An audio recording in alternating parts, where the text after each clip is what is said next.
wanna move you. I wanna move you. I wanna move you. I wanna move you. I wanna move you.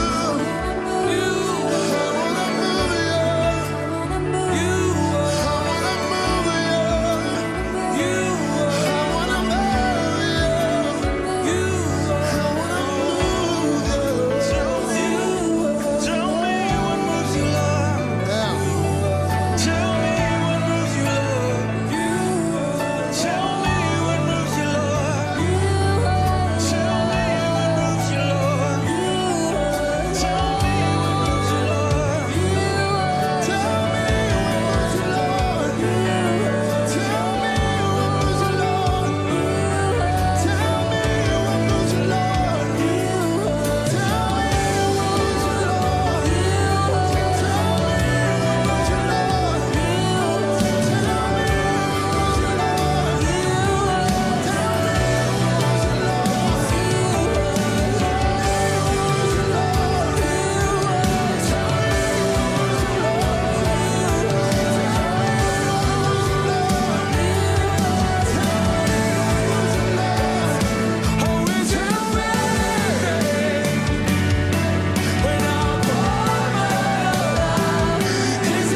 God. Jesus, you deserve praise. Worthy is your name. Worthy is your name. Jesus, Come on, all over the room, lift your hands and give God praise. you deserve the praise. We feel him in the room tonight. Come on and give him glory. All over this place, open your mouth and bless him. We feel him in the room. Come on, Jason. Lord, I feel you here. You're in the atmosphere. Your presence is here. I feel you. I'm desperate for you, Lord. I'm thirsty, I need more. I need your power, Lord. I need you. And I feel you moving. I feel you moving. Move, oh Lord, in me. I feel you moving. I feel you moving.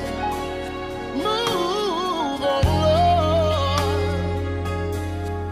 Lord, in me.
planted, to be planted. And all things are working through my circumstances. Still I believe you're still holy, you're still worthy to receive every song of praise. Say all the honor, all the glory. Hallelujah is the highest praise. Come on, somebody worship him in this place. It's the highest.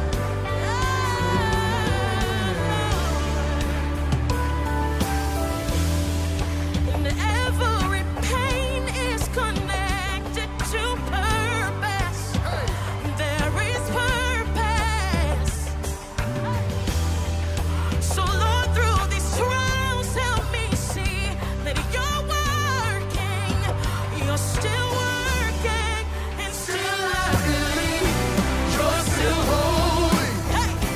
You're still worthy to receive every song of praise. Say all the honor, All the honor, all the glory. hallelujah is the Hey, say you're still holy, you're still worthy to receive every song of praise. Say all the honor, all the glory. Hallelujah is the highest. Hey, thank you for tuning in to Let the Heart Speak podcast. We thank you and we would like to welcome everyone into the room. You're welcome. We appreciate you for coming out and tuning in to our podcast on today. We do have a special guest, Miss Ahava.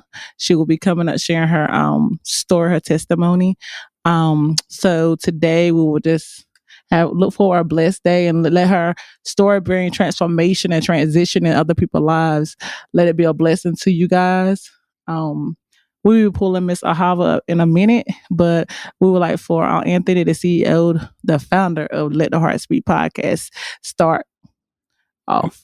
Good afternoon, everybody. Hope everybody doing well out there this lovely Saturday afternoon. Like my wife was saying, we appreciate you guys for coming in and just showing support as we get ready to welcome Miss Ahava up to share her story.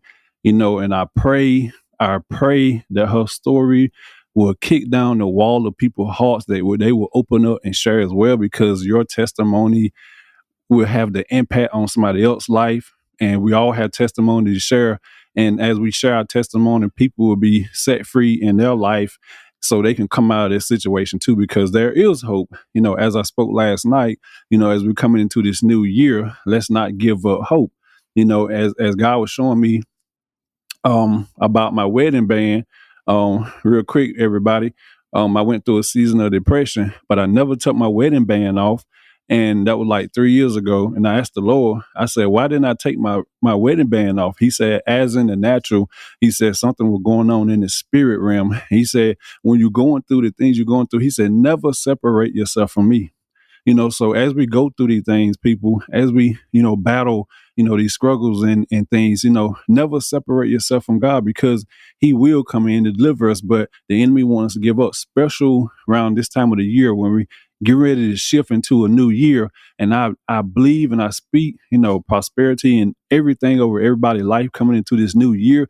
God got great things, but remember, the enemy want us to give up.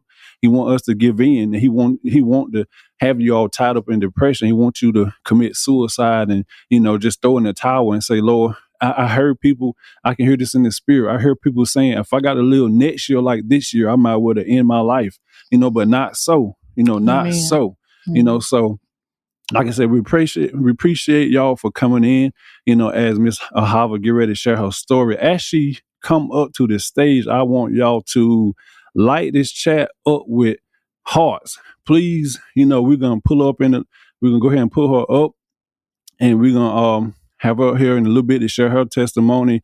But y'all just give her some likes and shares in that in the chat section as she come up, and we appreciate her boldness and her willingness. And we're just so thankful and grateful on this day for everybody who tuned in.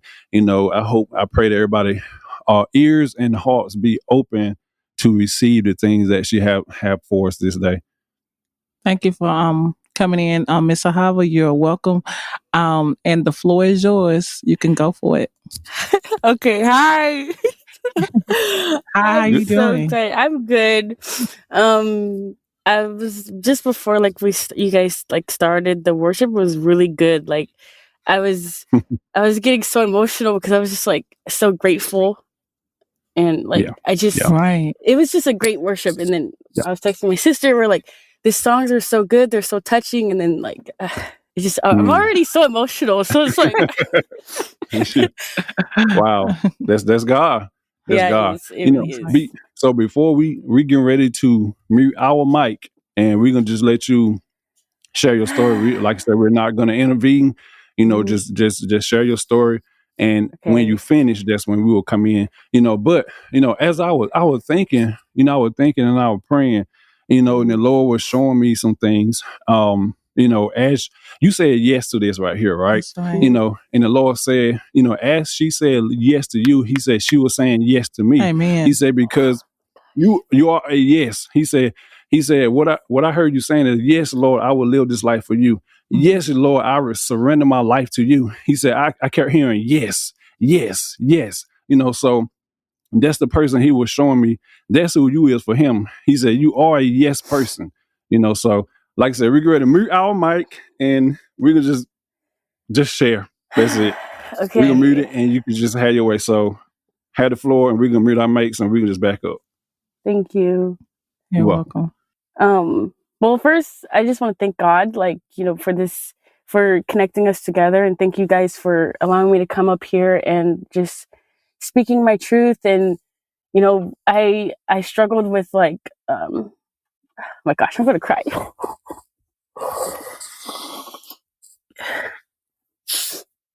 my gosh. Okay, sorry. I was like, I'm not gonna cry, but now I'm crying. Okay. It's okay. It's okay. I struggled with speaking up, and my sister, she's in the chat too, but she's always been there for me and speaking for me and always knowing what to say without me having to tell her. So it means a lot for me to be able to come up and have my voice back, because it was taken from me so many times, and I'm just so grateful. But anyways, okay, let me just stop being emotional because I can't get to the story with crying.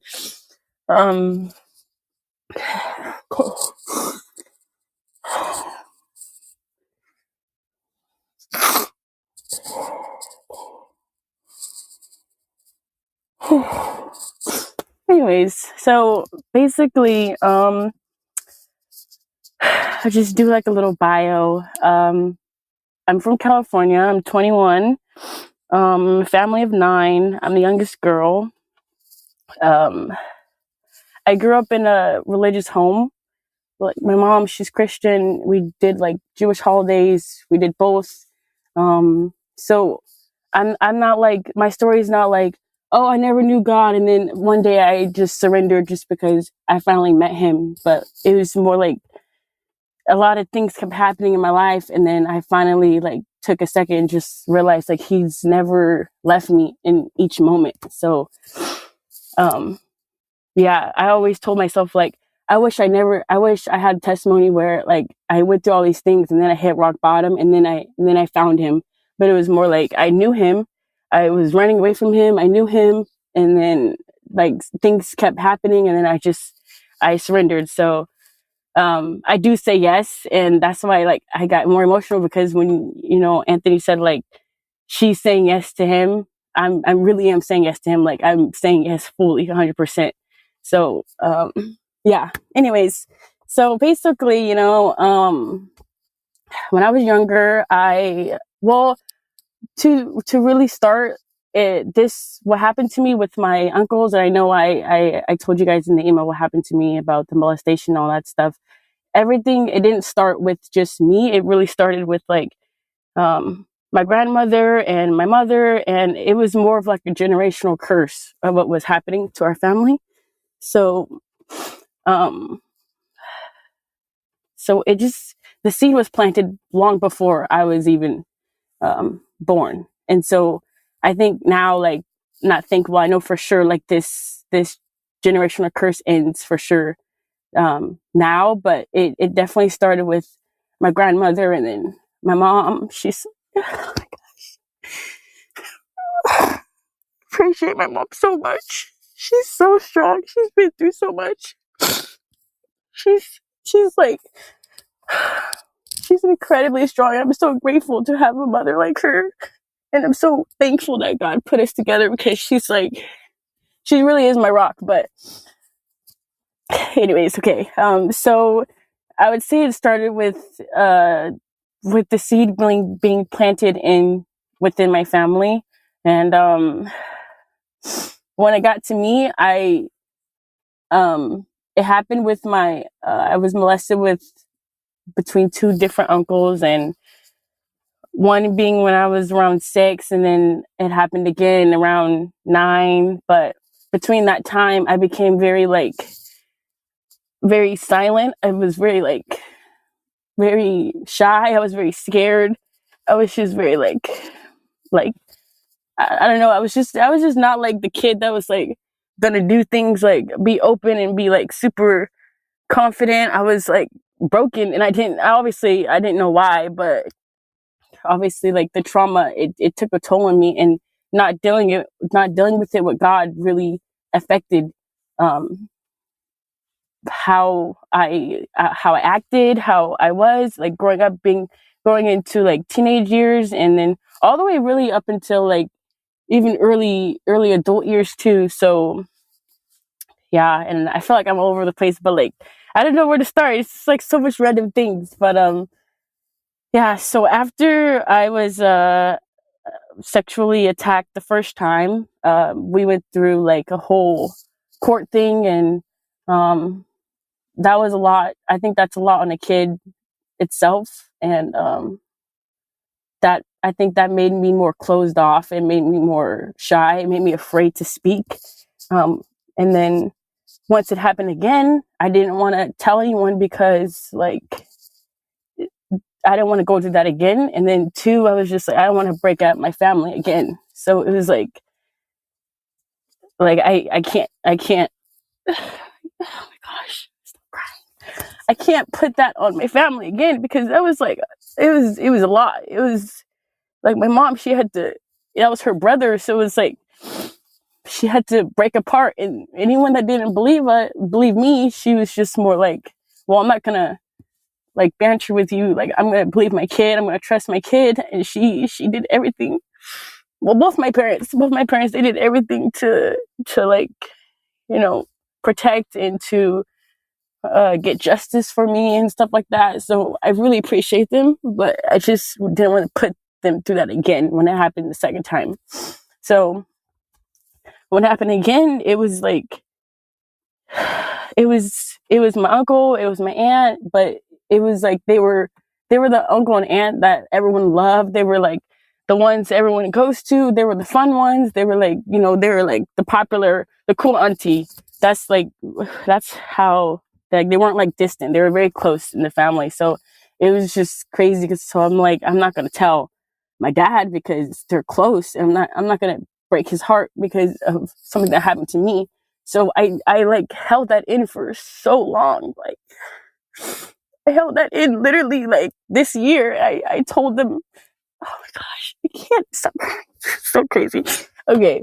I told them this year, and I had like a breaking point where I was just like, I can't hold this anymore. Like, I kept getting signs and videos like, tell your mom. And it was so crazy because I would watch this girl on YouTube, and she was telling her story, and it was so similar to mine. And she's just like, tell your mom, like, it's right there. So tell your mom. And I'm like, this is literally God like talking to me through the screen, because this is crazy. So I actually I took literally probably over a decade, like I think 10 years is a decade. So maybe like 11 years to like speak up about it. And I held it in for so long because I just, like I said, I didn't want to break anyone's heart. I didn't want to break our family apart, because it was just like, that was a lot. So yeah, I ended up telling my parents this year, and they're doing everything. They took it really well. Well, not well, like, oh, happy, but they took it well as in like, okay, it's not your fault.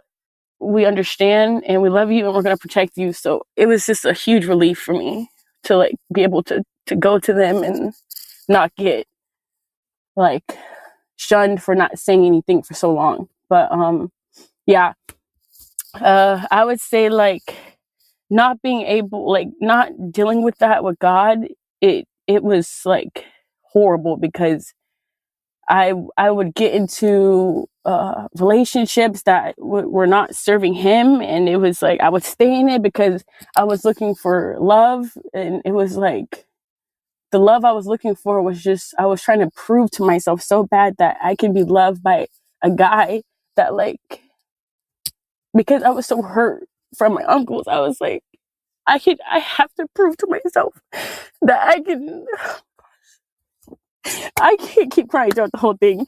Anyways, okay, so I was always like proving to myself I can be loved by a guy, because I know my uncles didn't love me because they did this to me, but if I can make this guy love me, then that means like I'm normal and there's nothing wrong with me. So I was always like doing that in relationships, and I would never get the right love. I would never receive the right love because I never accepted God's love ever. And like obviously like because I grew up in a religious home, like I knew him, I knew that he loved me, but I never accepted it. And I loved going to church, and I loved like, Christian music, and I loved all these things about God, but I just never really like accepted him because I felt so unworthy, and I felt disgusting, and I felt ugly like in the inside. So it was just like, I don't deserve to feel like his love for real. So, oh my gosh. So I would get into relationships. I would stay into things that like was just hurting me even more. But at the same time, I really did, like at the time I thought like, this is what love is, because I never felt like because I was so hurt, I was just like, well, this is what love is. I finally get to feel what love really feels like. So then I'll just stay, but then I never really loved them the correct way, and that was because I never learned from God what love really was. And so all that stuff comes from like trauma, and it comes with like not being able to accept that I need his help. I need God's help on healing and stuff. So that's where all that came from. And then it just opened doors. It opened more doors from the devil. I was opening, and I'm like all over the place, but with this story, but I even like questioned my sexuality one time, and I'm just like, do I even like guys? At one point I literally thought I was like gay. I was like, no, I have to be gay, because why would this happen to me? Like, I have to be gay. So I literally thought I was gay at one point, and I held that secret in for so long, but I never really liked women or anything. But I just thought, well, maybe it was really just the devil like planting seeds in my brain, like, well, this happened to you, so you're gay because you keep getting into relationships like this and they're not good, so you have to date women. I was like so dumb. Like, I don't know why I thought like that, but it was really just the trick of the enemy. Like, that was like, what? I don't know why I thought like that. But anyways, so things like that would happen to me. I was like getting into friendships that didn't serve him, and it was just still receiving the wrong type of love. Even if it wasn't like a boyfriend-girlfriend relationship, it was still the wrong love. And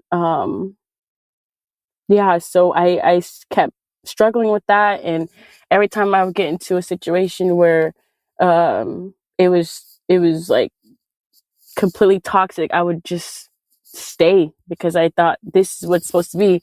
I remember like I was living in San Diego with my sister, and it was like a few times where I thought like, well, I don't know why I'm living, like I don't know why, like what am I doing here? I was so confused, and I was just like, so I had so much hate and resentment towards myself because I felt so disgusting for what happened to me, and I felt so unworthy. So I tried to take my life literally a couple of times, and I hate that I tried to do that because it hurt my sister because she would be the one, I know that she would be the one to see me like, you know, like this, and she was always there to like try to protect me and be there for me. So every time she found out like I was trying to do this or trying to hurt myself, I was breaking her too. So it was just more and more. I was just like, why do I keep doing this? And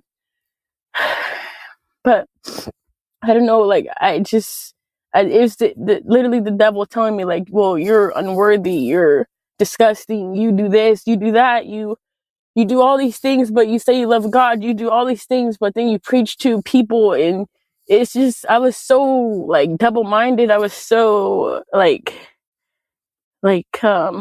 I was so lukewarm. I was definitely the clear definition of a lukewarm Christian for sure. And I hated myself for it. And I wanted to kill myself so many times because of that. So, oh, so disgusting. Oh my gosh, that was so bad. But yeah, I just those are just the examples of how God kept coming into my life over and over and over again. And because he pulled me out of those every single time, and still I never acknowledged that it was him pulling me out of those things. I just thought, oh, okay, well, I guess I'm fine now. I guess my depression is gone. I guess I fixed it. I would just be like, I fixed it. I'm fine now. But it was really like God pulling me out every time. And it was just like, I didn't realize that at the time. And it's so crazy because every single situation, he moved someone in my life. That's why he gave me my sister. That's why he gave me my mom, because he knew like I need those people in my life, and he was going to work through them to get to me. And it took me so long to realize that. And I'm mad that it took me so long, but I'm happy that it happened. Obviously, like I'm joyful now, but during the times like I didn't understand what was happening to me. I didn't understand like why me, like why is this happening to me? And I understand now that my story isn't just for me, it's for other people too. Just like the girl who told me in the YouTube video, tell my mom, her story wasn't just for her, it was for me too. So it was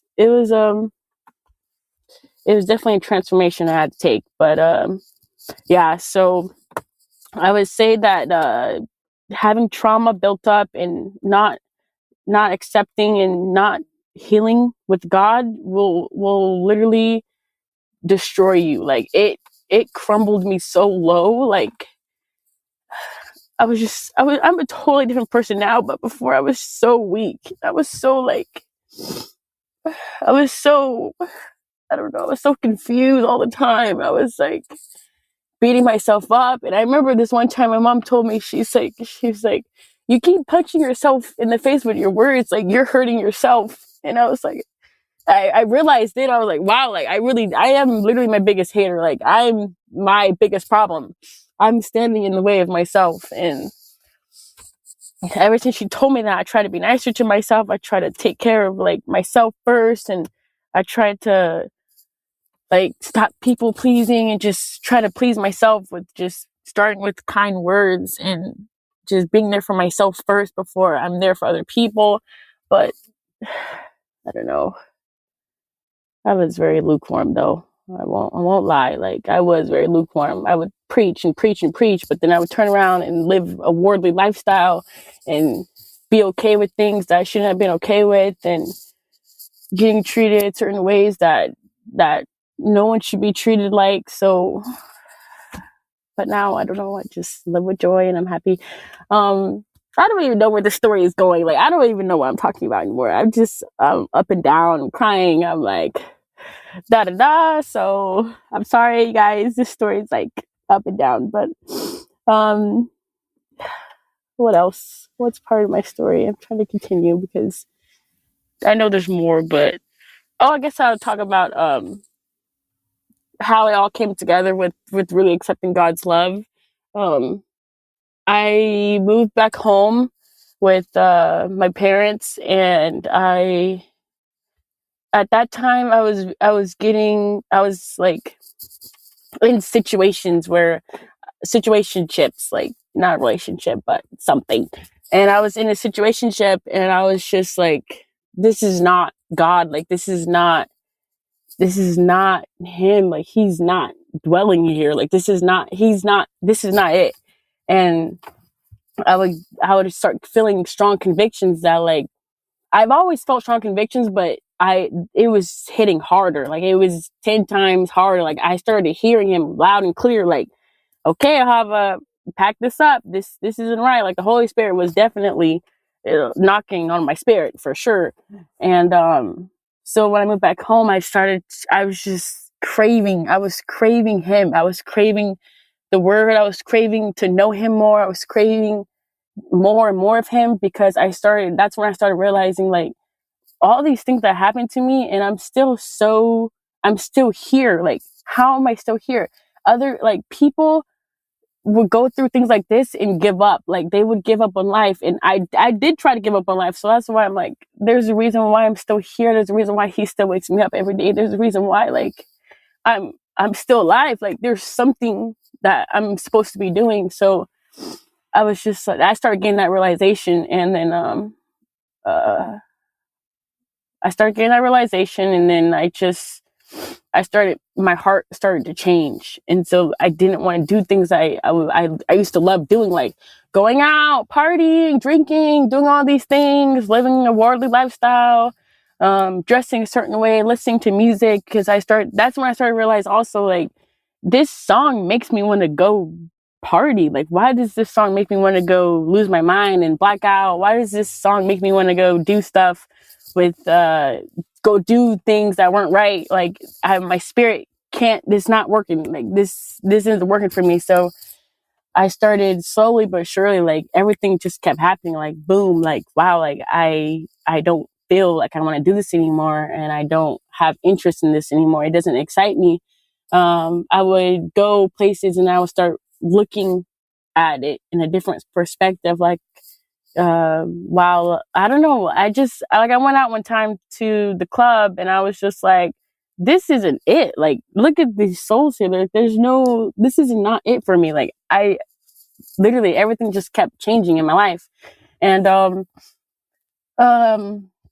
I did a fast with my mom, and I was trying to clean my soul. I was trying to clean my body. I was just like, I don't want this life anymore. I don't want to live for myself anymore. I want to live for him. I don't want to control what I do. I want to live because according to his will. I want to live according to the Bible. I don't want to live like, a worldly lifestyle. So I was just like, everything was changing, and my family, they could see, like, I was changing, and it was definitely hard, but it's all worth it. Everything that happened in my life, like, everything was worth it, because it got me to where I am today. So I'm really grateful for that. Anyways, so yeah, I started fasting, and then I started to read my word, and I started to cut off things that didn't serve him, which was toxic friendships, activities, all that stuff, everything. I tried changing my music. Well, I'm still working on that. I'm not gonna lie. That one's pretty hard. The secular music is pretty hard, but I've done a great job so far. But other than that, like, I'm changing. I'm still changing every day. Like, every day, my heart is changing closer, and it's growing closer for him more than it is for this world. And I really did used to live for the world. Like, I was a big, like, people pleaser. Like, I wanted to please everybody. Like, I wanted to make sure everybody got what they wanted. Everyone's good. Everyone's happy. But I had to realize, like, happiness comes and goes, and that's not what I want anymore. I wanted joy. I wanted to have joy inside of me. I wanted to live for him. So then fast forward a little bit, and then I got re-baptized, because I got baptized when I was younger, but I was just, that's like, you know, when you get baptized when you're younger, it's because your parents want you to get baptized, and then you just do it because it's good, because your mom said it's great and your dad said, yeah, good job. But I wanted to get baptized because I'm literally choosing him over this world. Like I surrender. And I remember, like, when I first wanted to do it, I was like, I need to do this. Like, I need to make a declaration that, like, I choose you now. Like, I see what you've done in my life. I see that you never forsaken me. I see that the enemy, he had me, but you took me out of that. Like, well, he thought he had me, or maybe he did have me, because I was living in the world. So, but he never forsaken me in every single situation, no matter how many times I ran away from him, and no matter how many times I felt like I was just a big disappointment, and I was not worthy enough for his grace and his love and his, I just always told myself I wasn't worthy enough because I would live that world lifestyle. And, yeah, but once I fully just gave it to God, and I repented, and I just chose him over this, that's when I started to heal. I felt healing. I felt like he's handling this. He's handling my trauma. I'm taking it up with him now, so he's handling it. And yeah, so that's it's just amazing how he really works. Like, how he worked in my life is so crazy, how everything turned out. I would never thought I would be here.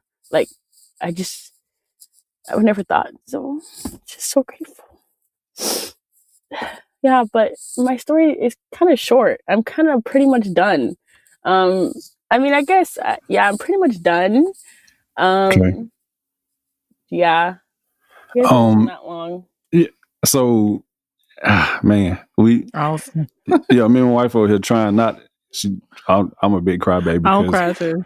And the reason why, because when I look at people's lives, and I see, the things that God had brought them from, that I can see that there is hope, and God is real. That's right. Yes, his son went to the cross to die for us, that we can receive healing, and we can be delivered from the past traumas we've been through. So, anytime I see somebody, that have that testimony, or had came out of that testimony, I just weeps, because it's a cry of joy, because, Yeah. God is able. That's right. God is able. And for you to be, your age and bold enough to share, Right. what you've been through means a lot, because it's a lot of people, your age and older, that's still holding that past trauma in, where, their father or cousin or brother or uncle molested them.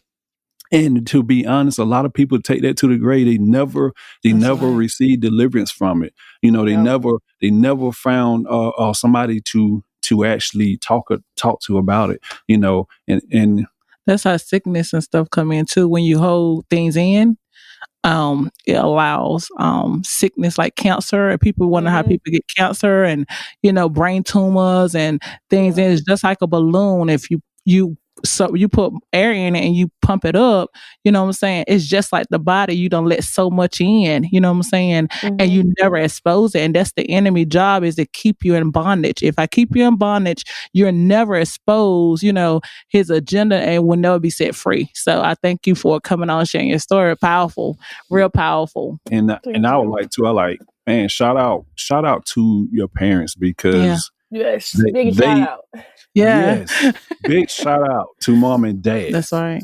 Because a lot of, I never heard nobody's story personally, but I always hear stuff like on YouTube, or on a movie or something, but I never heard nobody personally. But most stories I hear, when a kid go to the the mom or dad and say, hey, this is what happened to me, most time they'll be like, oh, you crazy, don't bring your life.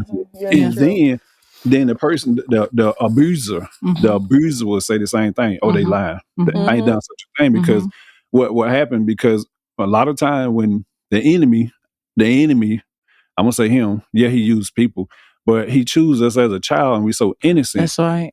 So then when we go to tell somebody, he already know, like, they ain't gonna believe you no way. That's right. You too young. How do that make sense? Like, we trust this person. Why would he even do that type of thing? That's You know, so I said, shout out to the parents, because they could have rejected you, but like, you know what? We don't believe that. You know, but they stood and be like, you know what? I'm gonna believe my child.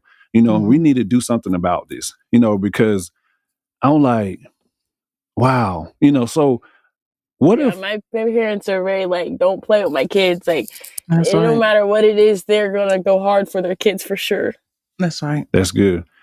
What, like, without, because a lot of people going through that trauma, right? You know, that don't have Christ. And like, what if, like, what do you think you would be at now if you didn't have Christ? Like, and just I want to hear, because a lot of people don't have Christ that's struggling with that stuff, right? Yeah. You know, so what do you think, like, what do you think you would be at without Christ dealing with that type of If your stuff? if your parents didn't instill that into Right. you at a younger age. Wow. But I also want to say something too. The enemy comes in at that young age to kill your destiny and the purpose that God has for your life.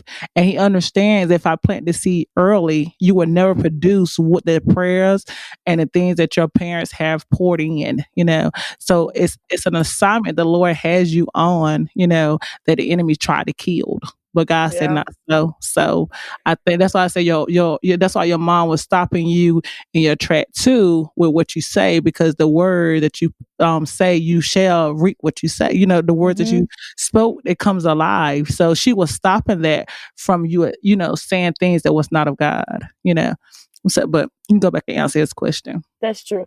Where would I be if I didn't have parents like I do, and I didn't have God at this age? I think I would just, oh my gosh, I can't even imagine. Where would I be?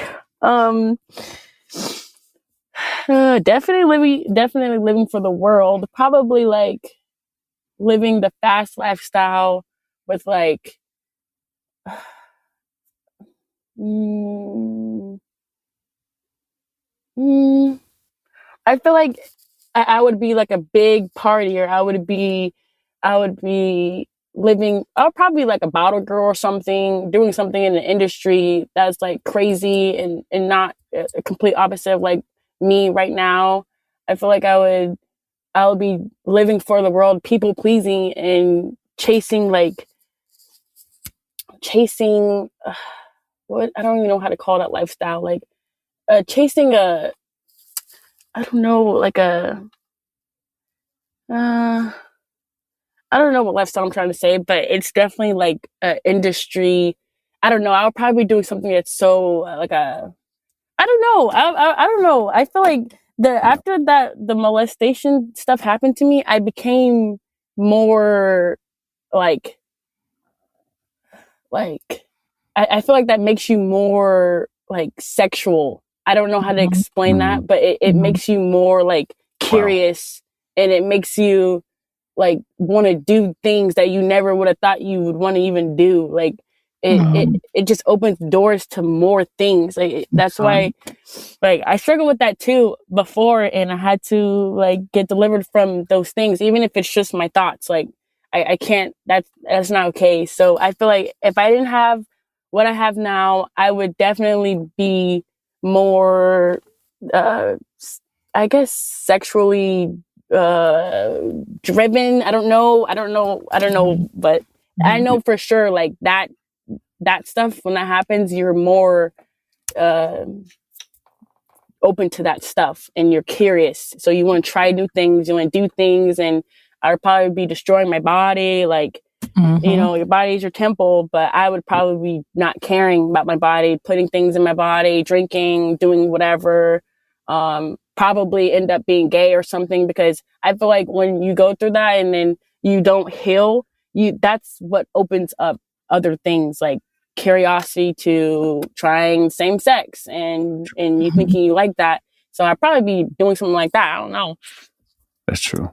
That's the enemy job, to come in and steal your identity. You know, Yeah. that was a part of the plan too. You know, I come in to try to steal your identity. You know, Mm-hmm.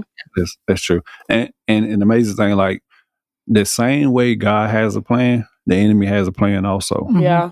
You know, because I was thinking about as you were talking, and I thought about so many different roads you could have took, you know, Mhm. if you didn't get delivered from that. Because here's what happened. A lot of people, you know, same sex, you know, Mm-hmm. get in relationships they can't withstand, will never hold up, get married, and then be cheating on your spouse. All them type of things happen, you know, when you have that type of trauma, in particular when you get molested. You know, Yeah. the enemy try to set you up for failure like multiple ways, you know. And not only that, you know, depression, you know, Mhm. suicidal Mhm. thoughts. Mhm. You know, you battle all that stuff. And, you know, and I thought about one of the titles that you had sent us, right? And you said the seed, you know, the devil planted. And that's and the Lord was speaking, you know, show me some things this week about the seed that the devil planted. He said, if you lay down with him, you know, best believe that you will carry his child. That's you right. know, so and that's what happened. We carry that seed, and it's just like a child, you know, and until we depart, like until that thing die out or like be delivered from it, it's gonna grow with you. That's You right. know, so if you don't never get delivered from that thing, that trauma, it's gonna carry out your whole life. Yeah. You know, so it ain't like people do go to like therapy and you know they take medication and stuff, but it only suppresses it. It Mhm. don't get rid of the Yeah, that's spirit. right. It's a Yeah, that's it's a so spiritual true. battle, you That's know. right. So for you to be able to come out of that at that age, like you Mhm. young, you know, so you got a future before you. You know, think about the people that had messed up marriages, you know, that had Mhm. messed up friendships, you know, that had been to men's and been with women and been back to men and back with women is confused. You know, the spirit confusion come. You know, you don't know your identity no more. You know, then you're depressed. You want to give up on life. You don't see your purpose no more. You see how much destruction can come out of that, That's just right. that one little Yeah. thing. But it Yeah. goes shows Yes. that it goes right back to her mother, her father praying for Right. her, for covering Yeah. her. Right. That's That's right. that's right. That's why we are parents. We are to cover our kids, and any Right. parent out there that's listening, make sure you're covering and protecting your seeds because the enemy is after the seed. Yes. Mhm. And there's no greater time for the enemy to try to destroy your life. There's no greater time than when you're little. That's right. You know, because I we're know, vulnerable. We so Mhm. true. we you know, we learning, you know, who are these people? These are parents, these are siblings, you know, new to life, you know, and I'm just trying to make my way through life and I'm young, so I'm open, you know, more open to them type of attacks. You know, Mhm. so that's when the enemy come in, you know what? I see it. Okay, let me come in, let me try to, you know, cause havoc in your life. So That's what I'm right. gonna do, I'm gonna use this person. And what he do, all like he do always, he use somebody that's close to Closer us, to somebody you. that we trust, Mhm. somebody that's in our families. Mhm. You know, the ones that nobody won't believe that would have done it. That's true. I can't believe they done it. I just Mhm. even to this day, it's probably people. I don't know how many people know that, but it's gonna be people that believe you, and it's gonna be people like I still don't believe it. Yeah, But yes, there is. yes, that thing, yes, it happens. Mhm. You know, and that's the enemy job. That's his plan. Like I'm Deception. gonna destroy your life. You know, That's as a right. kid, I'm gonna plant this seed in you, and I hope you die Mhm. because he's upset.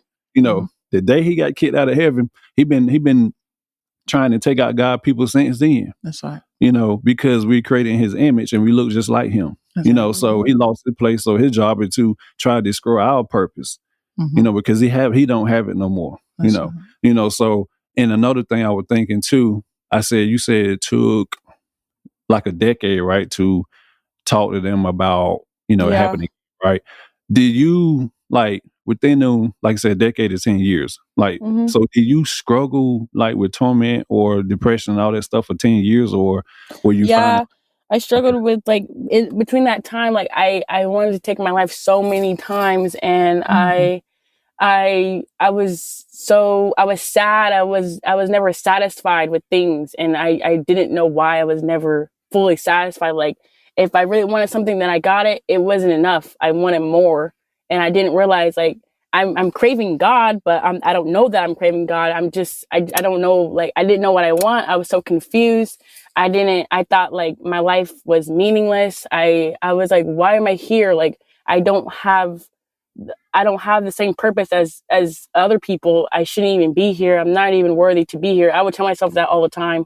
So between that time, like it was really bad, and then I was attracting, because my spirit was so messed up. I started attracting what I was. So I Mhm. was attracting men that Mhm. was like me, that was tearing me down Mhm. even more. Then I was attracting friendships that were like just like my spirit inside, but that didn't help me even more. So it brought me down, because then I would be influenced to do certain things, and then but it's me. Like, I'm attracting that because I didn't heal, and I'm just so I was depressed and all that stuff. But I would try to cover it up. I would always try to seem happy. I would always try to make it seem like I'm just great and that I love God and I go to church, and it was all just a cover up. Like, I was covering it up the whole time. But like, people who know, like, people who are like, are super in it with God, they could see right through me. Like, you Mhm. keep attracting this, but you say you go to church, you love God, and you walk with God, but you're attracting this type of guy, you're attracting these type of friends. There's something going on with you. So, Mhm. Yeah. That's good. And Because yeah. spirit, no yeah. spirit. And they Mhm. call them familiar spirits. When you're not delivered from that thing that you battling with, it come a different person, but it's the same spirit behind it. That's The familiarity is the familiar spirit, and you saw the enemy keep coming back to try to take you out. Yeah. Let me try another person. Mm-hmm. Let me try this person, and then I'm gonna try this person. And then he bring it in forms that look good. You Mm-hmm. and you'll be like, oh man, but it's so covered up. And the Mhm. Bible says even the enemy can disguise itself as an angel of light. Right. And it's amazing how he come in a form where it looks so good, and you're like, and like I said, I'm glad you're getting delivered from, because what'll happen, you'll get in a relationship. If you didn't get delivered from, you get in a relationship, it won't gonna work out. So you're gonna go to the next man. Oh man, he's I could tell he much nicer. And Mm-hmm. he promised me the world. He said he want to marry me, and boom, it's gonna happen again. Mhm. And then it's gonna happen again, until you get delivered from that thing. So a lot of people are battling. Like, I'm telling you, when I look at people, I'm like, you I see what you're battling, and like everything you're doing is not gonna like completely fulfill you. Like drinking Mm-hmm. and smoking and partying and hanging out Trying and to fill that just void. having Yeah. sex, Mhm. doing all this stuff to try to fill a void, that's not meant to be filled by man. That's right. Only God. That's God right. has spoken to me about my life. My past was a little rough, but He spoke to me. He said, "No man can love you like me. That's right. No man can love like the Father can love." Mm-hmm. So when we look into all this worldly stuff, we try to find fulfillment. It's never gonna happen. Because it ain't in It's people. never gonna That's happen. right. Yeah. So for you, and like you experience all of this stuff, like you 21, you experience all of this stuff, and through the midst of this stuff, the Holy Spirit gave you revelation and show you some things, and only make you stronger, and it only make you Definitely. stronger. And you can look back on your life, be like, you know what? I've been through that. I thank God, that I'm here in this place now, and I'm able to share with people. It's a lot of, even right now as we speak, it's women, kids that's being molested, all that stuff, and not only that, some people have been molested, they turn scripples, or they turn into what they call them, I forgot the other name for 'em. Prostitute, Yeah. yes, prostitution, all of Oh that. yeah, that's what I was looking Yeah, for. yeah. I like, if I didn't have everything, I'd probably be doing something like that. yes, Because it's spirit that comes with Yeah. it. yes, that's right, right. that's right. And man, that's powerful, because like, What would you tell other somebody that's dealing with that? What would you tell the person that's listening to this podcast? Mhm. What would you like to say to somebody that's struggling to tell somebody, their parents, or to open up about their story? What would you tell them? I would tell them, I know it's scary. I know you feel afraid that no one's gonna protect you. I know that it feels like everything is gonna turn against you, but the minute you give it to God, it you feel like a whole, like bricks has been lifted off of you. Like, you feel much lighter. Just give it to God. Allow God to fix it for you. You can't fix it. You can't fix it yourself. It's not possible. That's what I definitely tell them. Like, you can't do it. You can't do it by yourself. So if you think you can just, I'll just heal by myself, and I know what happened to me, so now I understand why I do this. You still have to take it up with God. and allow whoever he sends in your life to be that person for you, because like God doesn't have he's not like, you know, he doesn't have the legs and the arms and he's not here like physically, so he's going to send people, he's going to work through them, so allow them to come in and help you, because it's really him coming through That's those right. people. That's So right. I would tell them Well, that, because that's what I was thinking. I was like, there's no way anybody can help me. What can they do for me? No one can help me. So that's what I would say. Do you? So that's good. That's real good. Do like during that time where do you find yourself like having anger towards like men's or Yeah. okay? That's why like I did not give the right love. I was so mean. Like I was so rude, and I didn't realize like till a little bit later. And my mom, she told me straight up, like, this is why you're acting like that. Like you're doing this because this happened, da da da da. And I'm like, no, it's not, Mom. No, it's not. And then later I realized like, oh, she's right. That's true, because I'm starting to realize like I'm not giving the right love, because I don't even know the right love to begin with. So I had resentment towards men. I was always like super scared. This one time it broke my heart, because I remember when I was sitting on the couch and my dad, like, he just put his hand on my back, and I got so scared. And that really broke my heart, because I was like, it's my dad. Like, he would never do that to me.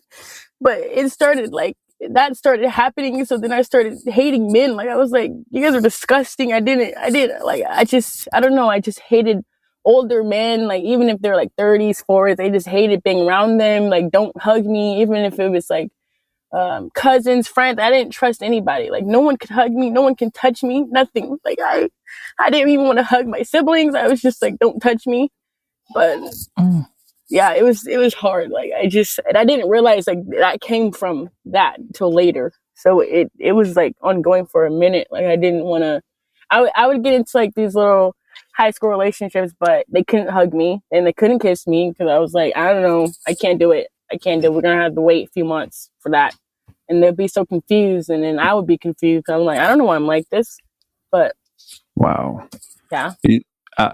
Everything that you're saying makes sense, because like I said, I never personally talked to somebody that have been molested, but I do know when I'm around people, like, because I work around a facility with a bunch of women, and I do recognize certain things. Like, to me, by the spirit, I can tell like you must have been molested, you know. And these people don't looking at it, I can tell they haven't been delivered too, you know. And those signs, like you said, hating men, not wanting to be touched, you know, having that anger, you know. There's like no signs to pick up on, like, okay, you must have been violated somewhere, you know. Yeah. Because, you know, naturally we are to love people, and naturally we are to receive, like, you know, love and stuff from people. But when people reject that, that's automatic sign, like, okay, you have some type of past trauma, because you are pushing back and you're rejecting this, you know. So and that's another thing too, like when you like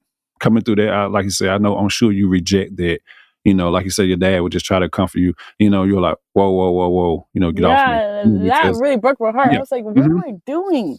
Mm-hmm. Like, that's my dad. And like, I never told anyone that, because I was like, that's so stupid. Like, why am I doing this? All he did was like, oh, hey, Hava, you know, just like regular father-daughter stuff. And I backed up, and I'm like, and I felt uncomfortable, and I was so scared. And I was like, what? That's crazy. Did you ever, like, did you battle with that for a long time, or you just kind of shook that off and like, this my daddy? No, for my dad, I didn't. That was just that one time. And so I tried to like, I was just like, okay, Hava, like, this is not that. Like, this is your dad. Like, what are you doing? But with other people, I did battle with that for a long time. And then whenever I was like with my friends, well, this one guy, he's one of my best friends. He told me, he's like, something happened to you, huh? And I was like, why? And he's like, because every time we're in a group setting, you stand back. You every time people approach us, you back up, and then you don't talk. And I'm like, oh wow, I didn't notice you can notice that.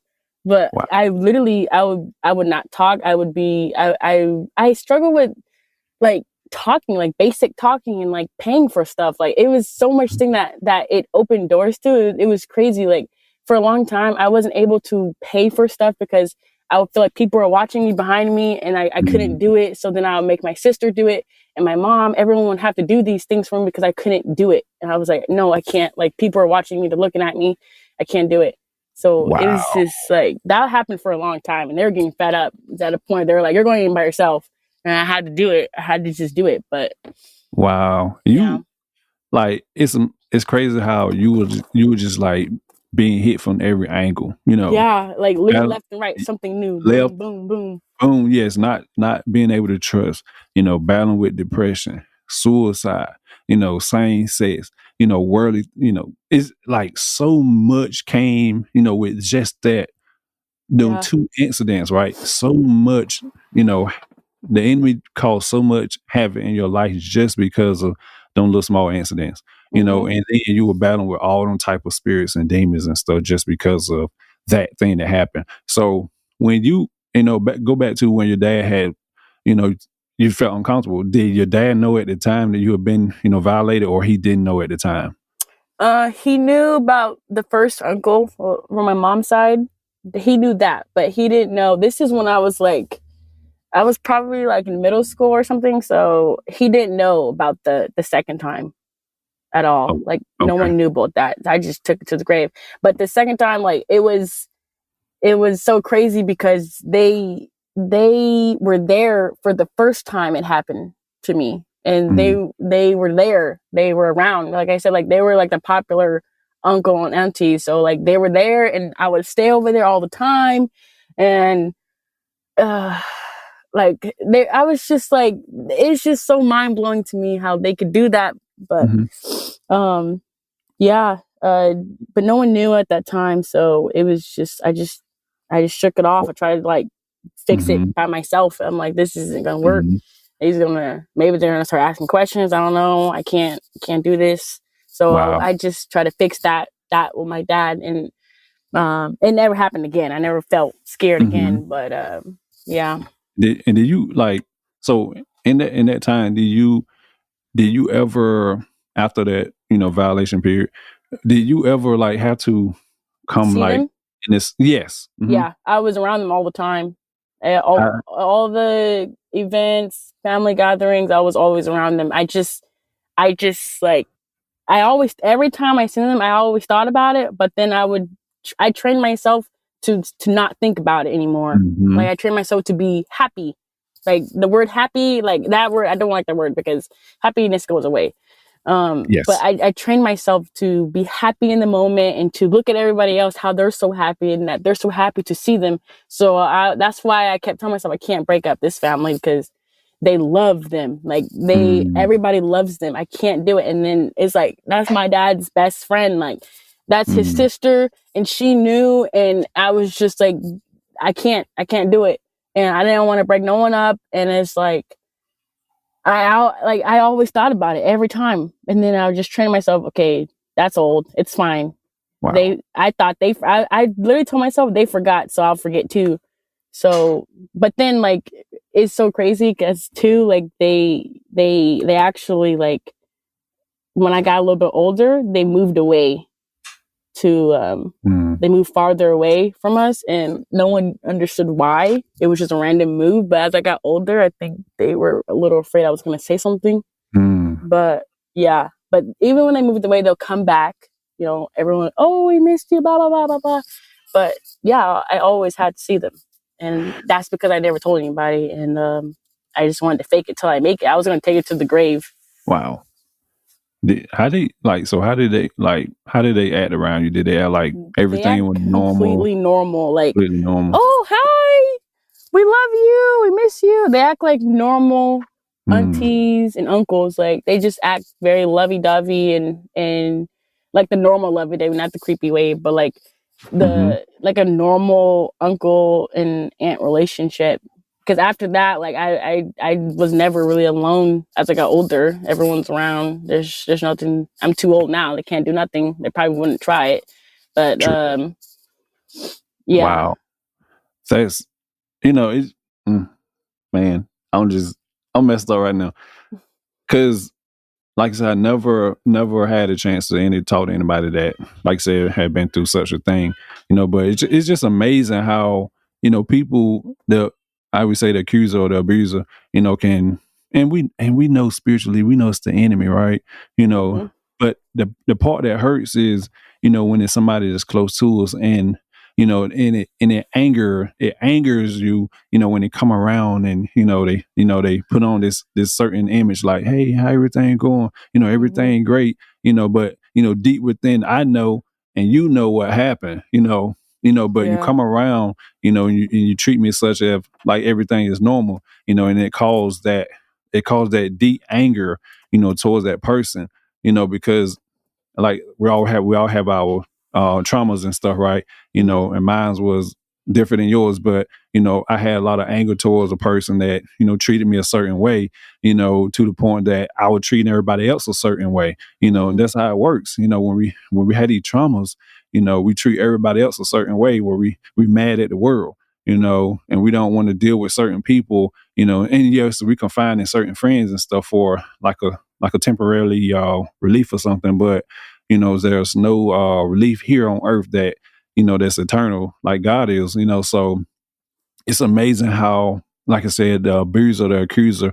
But the thing is, I often wonder, like, these people, especially that have done stuff to people, I wonder, how's their heart? Have they repented? Have they found deliverance? Because here's the thing too, I had to, God had showed me something about my father that I had to, like, take a wow moment, because the Lord was showing me, like, the reason why your father did this, because this was done in his household, so the same person that had violated person have been violated, Yeah. because that's it, and it just how it trickles down. Like I said, that's Yeah. when you look at it, we call it generational curse, I've been violated. So then this person get violated, and then it keep trickling them down to the next generation.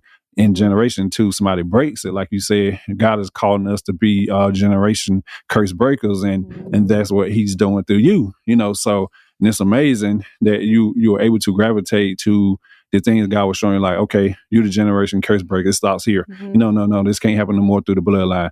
Yeah. So I just often wonder, and I thank God that you found deliverance, and that you're not going to take this to the grave, because your life, from here and out, your life was going to be honestly messed up until you found deliverance. If you don't find deliverance, like, whether it's been violated, or whether your father beat on you, or whatever the trauma was, if these people get into, like, yoga and hardcore therapy and all this stuff, and it don't, like, it don't get rid of it.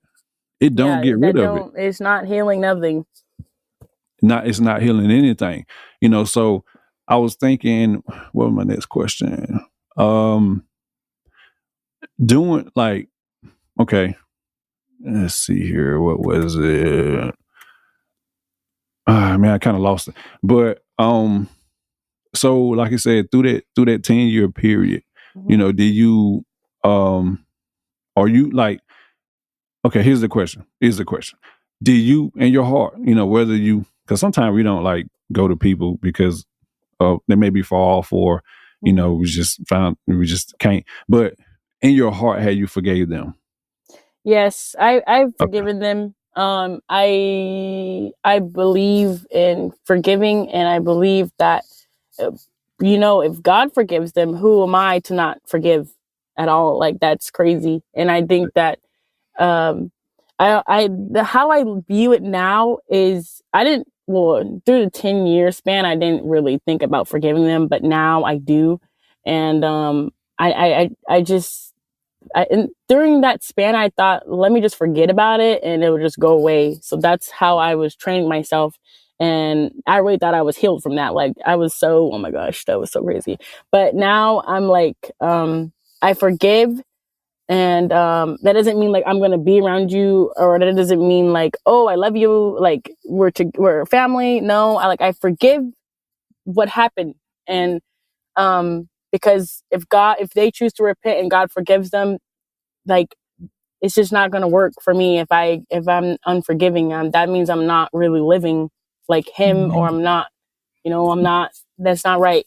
But, and then I start realizing now that I have to stop looking at the flesh. And I started realizing like the devil is putting there's demons that they have that has a personal agenda for me. And I'm not looking at the flesh anymore.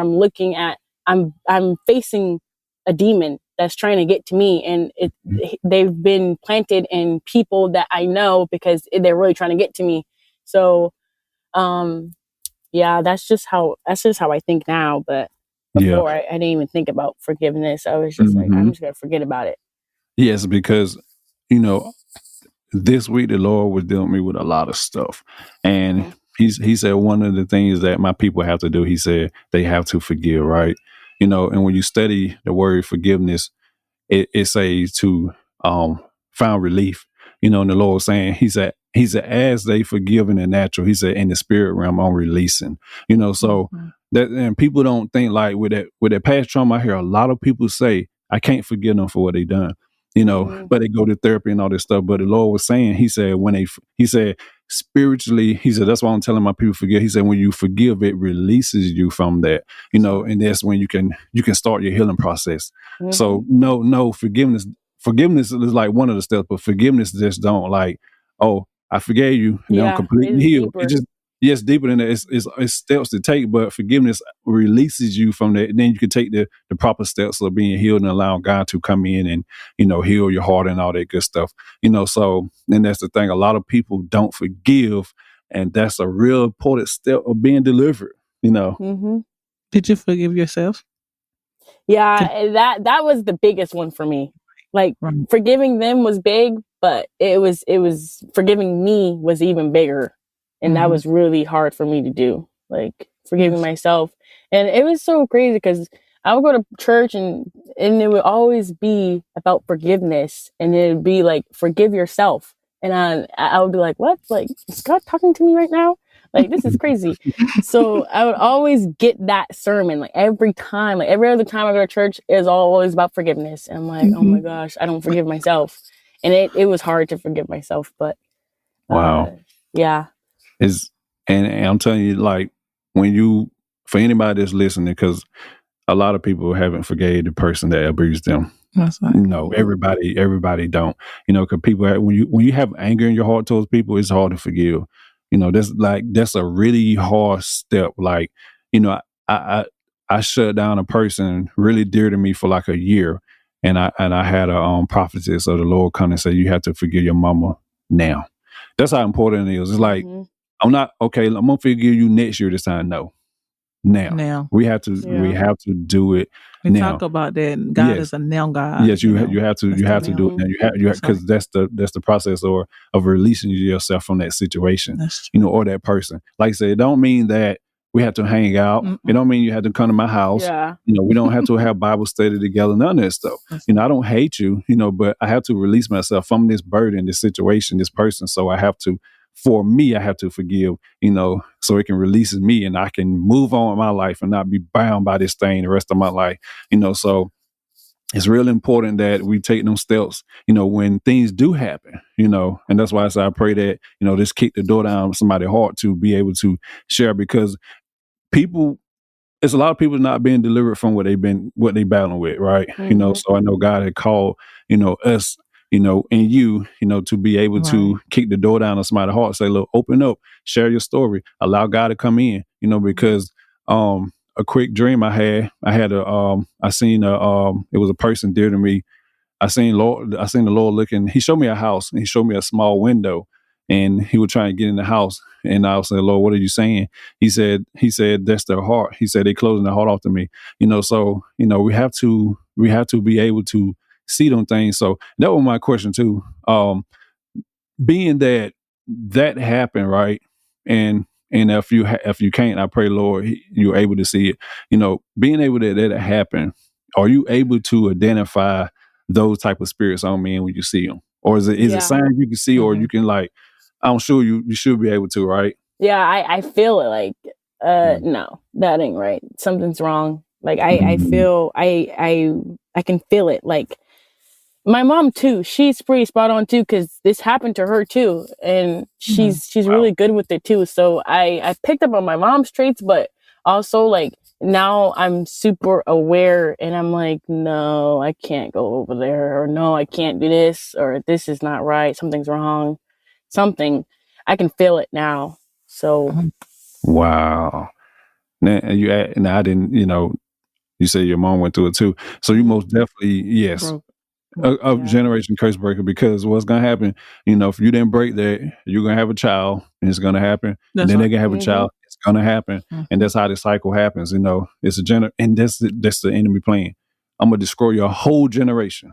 Yep. Every seed that come behind you, my job is to destroy it. And he can it take one incident, and like he said, once he plant the seed, he can leave, because now this is going to pass down from generation to generation. He gone. Now he's like, my work here is done. Yeah. My work is done. I'm gone. Let me go to the next family and Next let me family, destroy yeah. them. And now you got to battle this, and they got to battle that, and the kids got to battle it. So like you said, by you being able to speak up and allow God to come in and heal it, that's you stepping in like, you know what, this thing have to be broken, because this is not going to pass off to the next generation. That's right. And it's not going to hit my kids. So that's a very important thing for people. And I just pray that people please, open up and be transparent about your traumas, because people die in this stuff. Yeah. People overdose in this stuff. Why do you think so many rappers and movie stars and whatever it is they're doing in the big entertainment, why do you think they overdosing? Trauma. A lot of stuff happens. And they die right in Yes. it. They die from it most of the time. Yes, they die right in it. So what happened? They go through the traumas. They they get famous, and they get enough money where they think that's gonna, Suppress it. it's gonna heal me. Yeah. But since I got this money, now I can attain a little bit of drugs. I can do a little bit of this, a little bit of that, suppress my issues. But then they found at the end where it's getting really dark, none of this is working. So let me overdose. Let me take my life. I could never find an outlet, and Jesus is the outlet. That's right. I don't, people can say what they want to say about God ain't real, Jesus won't real. He's real, and he is the answer to your problem. To all the problems. Yes, he is the answer to your problem. I'm telling you, all that trauma you can be delivered from if you just say, Lord, come in my life, come in my life. I believe that your son died for me. Yes, he can come in and heal you, because I look back at my life like, man, if I didn't grow up in a Christian household, so, and down the line, yes, I had a real encounter with God, real encounter with Jesus, so, but I reflect like, if I didn't, where would I be now? That's true. Ain't Scary to think about that. Yes, Yeah, no. ain't no way. Like, when you look back on your life, ain't I'm no telling way you. I would be standing here in peace, with joy. Like you said, happiness is a thing of it comes and goes, but with peace Joy. and with joy, That's right. in this place of I'm not heavy. I feel light, I feel light, and it's a great place to be at. And I would trade it for nothing, for nothing. And anybody that's listening, I'm telling you, if you don't have him, I'm telling you, you're gonna seek after everything, and you're not gonna find anything that's eternal. Anything that's everlasting is only in him. It's all in Jesus. It's only in him. So I reflect back on, like I said, for you being that age, in your generation, you'll be able to, have a huge impact, on the people around you. And not only that, God, he enables you, to be able to discern certain things, so you can discern, okay, I see the spirit on her. She's been molested.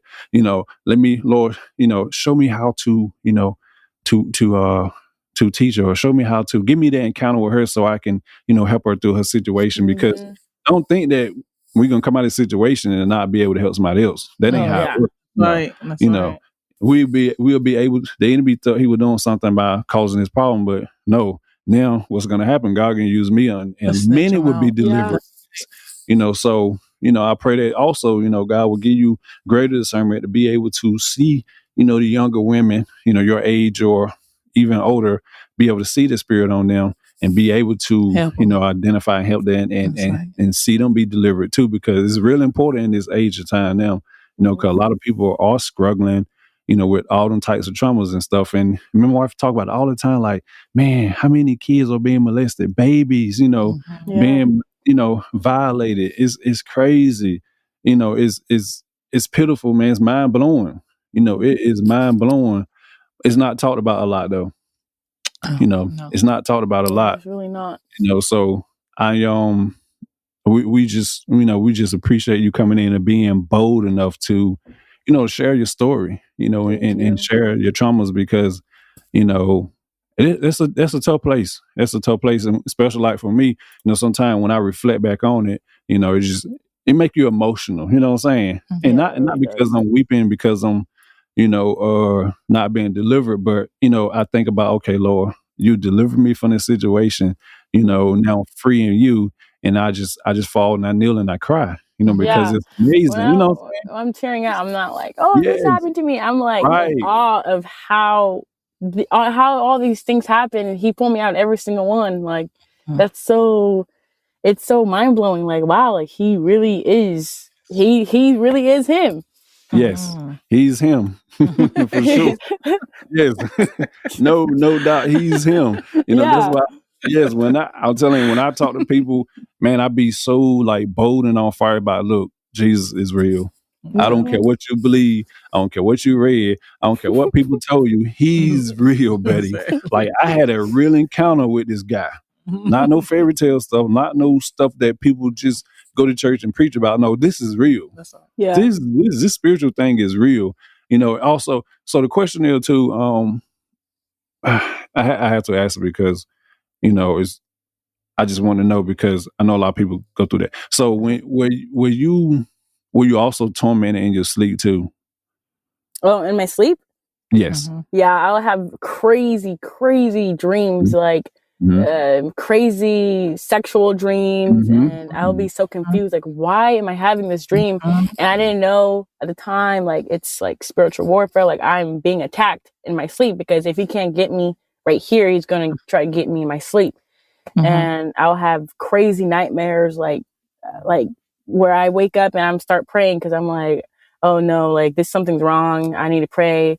I wake up out of my sleep, and or sometimes what will happen to me, I'm having a dream, but then every day God will wake me up at 4 a.m. and then I tell my mom, I'm like, why? Like I never wake up at this time. Like that's too early for me.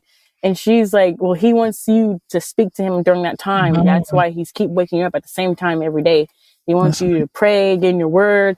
And I'm like, wow, like that I didn't know. So Mhm. yeah, the dreams was crazy too. And so I had to start praying. That's why now I sleep with my Bible. I pray before I sleep. I wake up, pray. I'm like, no, I can't. Cause it's so crazy. I don't have bad dreams when I sleep with my Bible, and I don't know why. I don't know. It's Wow. crazy. But yeah. That's amazing. I asked because it's a lot of things I think people that really don't believe, right? It's no such thing as these spirits coming in your dream and, violate you or, having sex with you. Some people don't believe that stuff, so that's why I want to ask that question, because I want people to know, like, yes, these Yeah. things happen. It does. Yes, yeah. sure. Yes, Mhm. like people hear it on YouTube, like, ah, man, they're just another fake YouTube Christian. No, this Mhm. stuff, It's real. no, it happens for real. It does. And yes, I had I battle with the whole lust thing, and yes, them things come in your dream. Yes, Yeah. they do come in your dream. He can't get to you Yes. here. He's gonna try to get to you there. And it's Mhm. amazing. You see how he don't stop, right? Yeah. Until, when you really start to, when you really surrender to God, say, Lord, yes, you can Yeah. have all of me. I'm gonna read my word. I'm gonna Mhm. worship. I'm gonna fast. I'm gonna pray. All of them good things. That's when the enemy be like, wait a minute.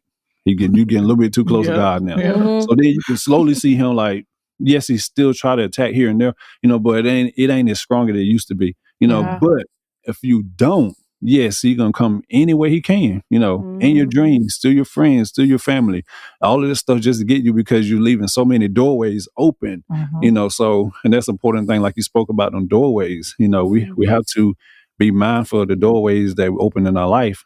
And if Mhm. we don't know, Lord, like what doorway I open, because this thing keep happening over and over. You know what I'm saying? Yeah. I like how she said too, it was something within her. Right. A lot of people look at the other person and they think it's the person. It's not that. It's the spirit within yourself that Yes. you keep attracting that. It's just like a magnet. What's pulling that person back to you? You know, Yep. Mm-hmm. that Yep. spirit back to you. It's Yep. something that needs to break off within yourself. You Yep. know, Yep. That's good too. That's like how she yeah. said that. I was like, oh yeah, you Yep. spot on. Like, Yeah. yeah. No, that's true because sometimes people do wonder like, why do I keep attracting a certain person? Why do Yeah. I keep attracting a certain man or whatever it is you may be attracting? That's That's right. when you have to look within yourself like something most definitely ain't right. Mhm. Let me have a heart check or Lord, what it is in my life what door I had opened up, for Mhm. this thing to keep coming in. That's Because if the door open, yes, they can go in, it can come in and out. Come That's on now, right. that's natural, that's easy. The leave the door open is gonna come in and out. So we have to, find out what it is in the spirit and shut the door to it. Because and windows also, Yeah, windows, windows, because if not, this thing gonna it's gonna be a lifetime. Mhm. Right. It's gonna be a lifetime. So I'm telling you, I can't stop but keep saying it. Like people really need to open up. We have to release that thing that's keeping us bound. Because if you're gonna be tormented, It's exposing the enemy of his tactics. yes, expose the enemy because Right. it's gonna mess up our relationships. Mhm. It's gonna mess up, our friendships when we're on our jobs. Mhm. It's gonna mess up our relationship with God because we get so distracted and we get further out in the world and stuff. It's gonna cause havoc in our like entire walk. So we have to open up. And like I said, when the Lord was showing me and I heard it, yes, and I like, my God, you can tell this is God because like, how do things like this happen? It's divine, right? Mhm. It's divine. Like things just don't happen. And all of this is for a purpose. All of this is for a reason. Like this, like we ain't just sitting up here just talking. Like this is Yeah. for a reason. And it's the sound that need to be, traveled in the earth, and God needs to release a sound. Share your story. Tell people about the goodness of God. What is the path trauma that I deliver you from? Because why are we being selfish? If God delivered me from it, why am I not Yeah. telling somebody? That's right. Exactly. Why? I always I always tell myself, you got saved, now you need to go do the saving. Like I feel like we all have the same purpose. It might look Mhm. different, but our purpose is to save his children because we were Yes. saved. That's So right. Yeah. Reconcile back to Christ. Yes. yeah. Reconcile people back to Christ. That's all points back to Him. Mhm. that's the whole mission. So I like I said, we do appreciate you coming on, and when you and I like, man, this is gonna be deep, man. And not like so, It's gonna be deep when I'm over here crying in the Yeah. beginning.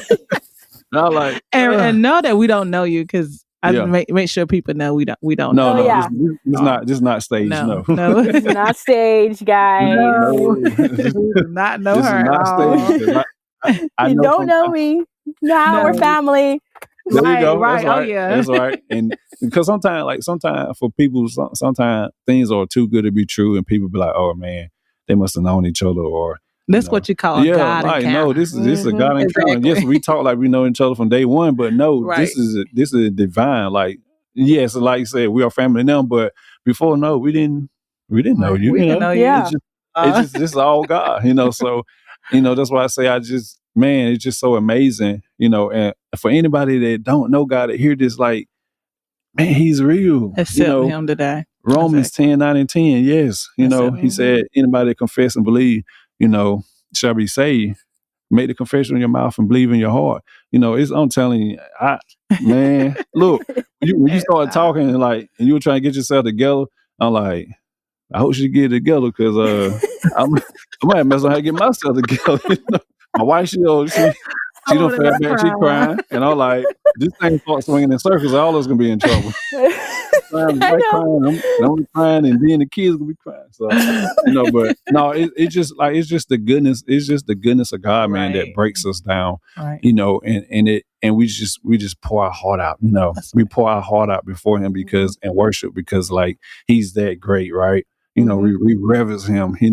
We honor Him and worship because Lord, I remember when I was here, but You you met deliver me us. there and Mhm.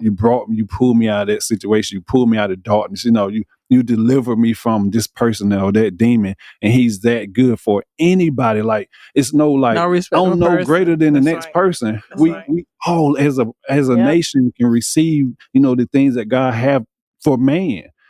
For man, the things that he intended in the garden. Yes, we can receive that thing again. Peace and your joy, salvation. We can see that again. It's like, And the love of the Father. yes. And Mhm. like, right. and people get so far away from, like, let's say Christian, they get so far away from God too. Like you say, you feel yucky, right? Like, Mhm. I feel nasty, and and they just turn away. Some people don't really come back.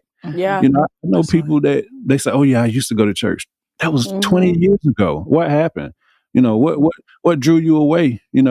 What distracted you from the love of the Father? Like he said, come back to your first love. He loved Yeah. we love because he first loved us. What the Bible says. So we have to draw back to that love, man, and just receive. Just receive it, because in his presence is where I breaks. That's right. And every time I worship God, I see a cross and I just see his son. It's like, Mhm. man, you did this for everybody. You The didn't do it world. just for me. Exactly. You did this Right. for everybody.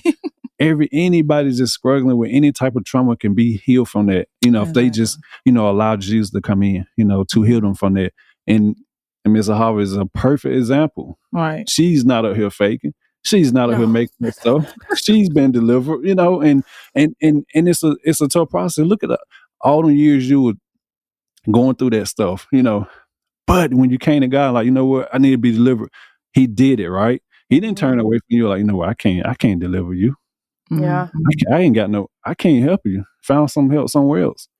That's what a man saying on earth. I don't know. We done tried therapy. We done tried a Yeah. little They yoga. give up. I gave you a free magazine. You've been reading those. How that's working? Mhm. It ain't working. I gave you a free a book. I gave you a book. Mhm. I Did gave you you a read free it? trial, 30 month subscription. Is that working? No, none of that stuff works. I'm telling you, none of that stuff works. Right. It's in Jesus, man, where we can find freedom. Like I said, we appreciate you coming in. Appreciate you guys for having me. It's amazing. What you guys are doing is so like extraordinary. It's amazing, and I'm just so grateful. I'm so grateful for you guys, for God, for everything. Yeah. But Yeah. really happy, joyful. I'm really Yeah, joyful. Look, most definitely, like, you're a part of this thing now. So, with like, I know when God connects us with people, and I know when he don't, right? This most definitely is a divine connection. So we can't For sure. we can't just let this day, end and be like, oh, amen. No. Yeah. You know what I'm saying? It don't work like that. Right. We have to stay connected, and we have to, because as we connect together, we're more powerful in the spirit, right? That's Because right. God want to build a team, he want to build an army, and that's what he's doing in this season. He connecting certain people with certain people, because I want to build this army against That's the right. kingdom of darkness, Mhm. Exactly. and watch us just, destroy the Eradicate works of the enemy. Exactly. So yes, you're a part of the team. Yes, Glad to be. yeah, and the Lord has shown me use a yes woman. So yes. Yes. But we do have like 15 minutes. But if anybody got any questions for Miss Ahava, you can put in the chat. If you don't have any questions, that's fine as well. But we like I said, we appreciate. And they can come share their story too. They can Yes, email us. yes. If you got anybody in your family that's willing, that want to share, please let us know, and we will schedule them in. They can come and share their story as well. What is let the heart speak? Yes, The heart speak. yeah, you had the email, so somebody want to share their story, please give them that email, and they can For sure. Yeah. they can Email us, and we will yeah. contact you personally. Yes, Mr. yes, Ahava. yeah. Okay. So, again, we appreciate you for stopping by, and like I said, at first I was like, hopefully she don't think this is a scam, hopefully she don't think this is a scam, so like I said, we appreciate it. I just I pray that God continue to lead, and guide you and direct you, give you like a greater level of discernment, to be able to see the demons on these people, that you can pray them off, and then just have you in that ministry of teaching, not only teaching them, but you know, helping women come out of that dark place of that type of trauma that you've been in. You know, I just pray that God, you know, cover you and, you know, put a barrier of protection and keep you on the straight and narrow path, because sometimes it's easy to be distracted, and also, you know, the enemy wants to scrape back away. So, you know, for you being that young, you know, it's a great thing, and God is pleased with your life. You know, continue to say yes. You know, continue to say yes to the ministry and everything that He calling you to do.